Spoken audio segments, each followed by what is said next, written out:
ಈಗ ಅವರ ಹೆಸರಿಗೆ ಮುಸಿ ಬಳಿತಕ್ಕಂಥ ಪ್ರಯತ್ನ ಅಥವಾ ಏನು ಸರ್? ಅದನ್ನೇ ನಾವು ನಮ್ಮ ಸಭೆಗಳಲ್ಲೆಲ್ಲ ಹೇಳಿದ್ವಲ್ಲ, ಮುಖ್ಯಮಂತ್ರಿಗಳೇ ಅವ್ರ ಭಾಷಣದಲ್ಲಿ ಹೇಳಿದ್ದಾರೆ.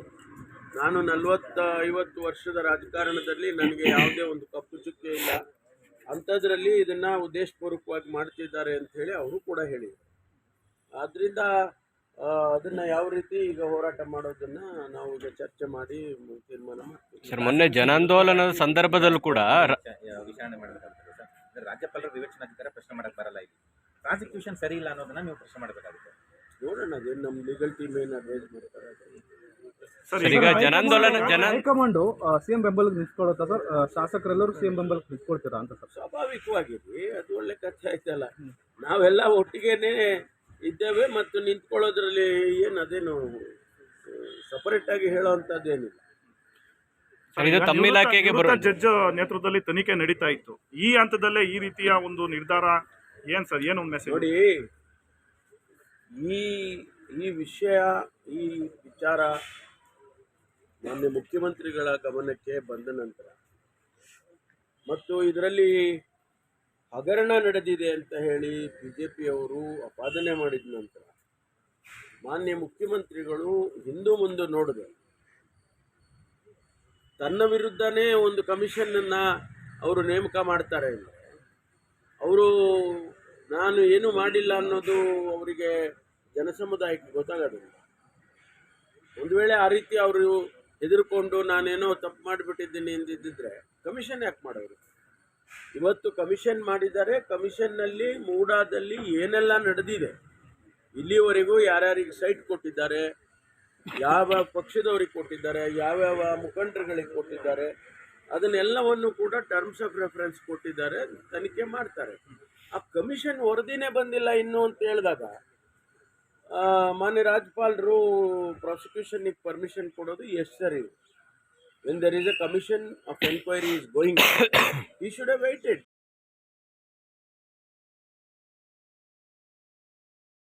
ಬಂದಾಗ ಎಲ್ಲರೂ ಪ್ರಶ್ನೆ ಮಾಡ್ತಾರಲ್ವಾ, ಕಾನೂನಾತ್ಮಕವಾಗಿ ಎಲ್ಲರೂ ಪ್ರಶ್ನೆ ಮಾಡ್ತಾರೆ ಗವರ್ನರ್ ಮಾಡಿದ ತಪ್ಪು ಅಂತ.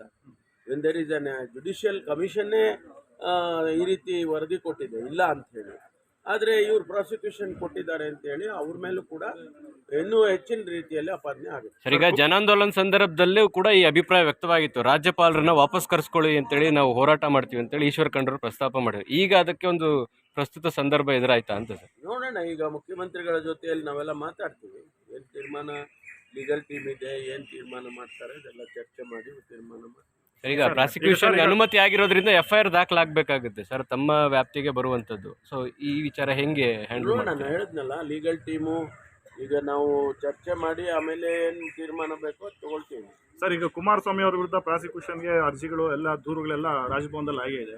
ಯಡಿಯೂರಪ್ಪ ಅವರ ವಿರುದ್ಧ, ಜೊಲ್ಲೆ ಅವರಿದ್ದ ಪ್ರಶ್ನೆ ಮಾಡ್ತೀರಾ ಸರ್? ಖಂಡಿತವಾಗಿ.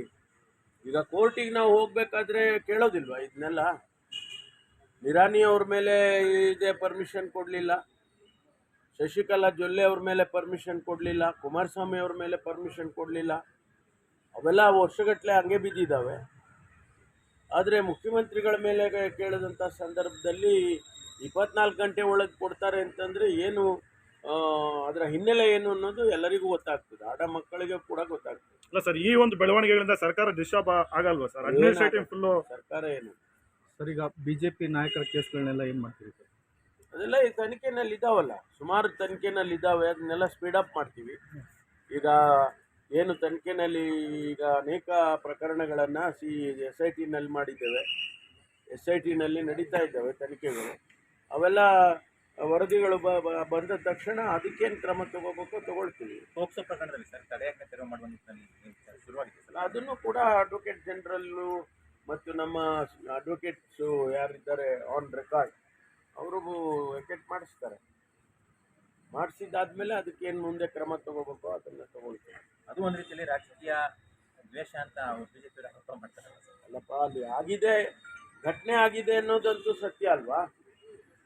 ಅದನ್ನೇ ಈಗ ನಾವು ಇದನ್ನು ತನಿಖೆ ಮಾಡ್ತಾ ಇರೋದು, ಅದನ್ನೇ ಕೋರ್ಟಿಗೆ ಚಾರ್ಜ್ ಶೀಟ್ ಫೈಲ್ ಮಾಡಿರೋದು. Thank you sir.